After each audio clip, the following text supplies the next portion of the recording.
Michael, he surrounds himself with technical advisors and experts, and he instills confidence in them that they can tell him anything.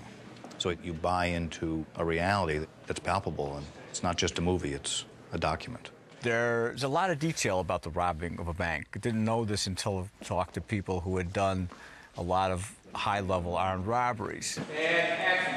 The approach hasn't changed except that we never cared to work quite as wild. How are you? Because the object is to, not to become public enemy number one. Jerry pulled off some fantastic armed robberies, including the Marlborough Diamond out of London, a diamond of Winston Churchill's family. It was the size of a grapefruit. Okay, ready, and action. Michael, it seems like what he mostly wants to know is what would each character be thinking at different points in time. Y'all get up against that wall. What are you thinking when you pull up to the score? What are you thinking inside? Open it up. Anything could happen. When I could be with somebody and ask him, what did you feel like before you went into the score? Keep rolling, do one more. Still rolling. And he says, well, the first thing is, before I go into the score, the money's already my money. The attitude is, I'm going in there to get my money. It's already mine. And cut. That's the home run. Press. Michael's friend Jerry, really talks about how you cut your teeth driving and what the driver goes through, because, he's sitting outside waiting and it in 2.5 or 3 minutes goes very slowly when you're just waiting for a bunch of dudes to come out with a big load of money.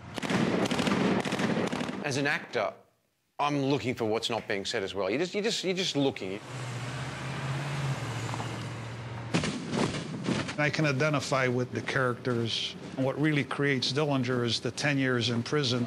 They're rehearsing. That's all they're thinking about, and thinking about getting even day after day after day.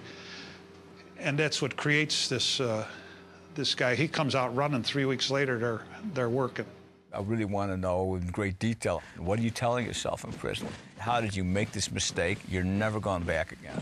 And when you are driving away from the prison, when you've finally been released, and you see the prison in the rearview mirror, and it's getting smaller and smaller and smaller, that it's like, what are we going to score next?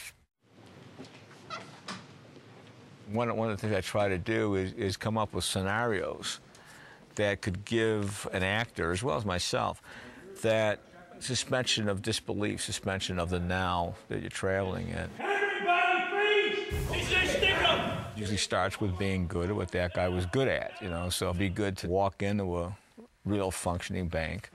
And if I was holding up this bank, what would I be doing? Who do I have to watch out for? Where are the 3 guards? When do they go to get donuts? Who's the guy who's got the key to the bar grill door? The money's behind. The money's there. How do I get to the money? How do I get out? And maybe you could, for a moment, feel if I was John Dillinger, I'm feeling some of what he might have experienced. Here we go for rehearsal.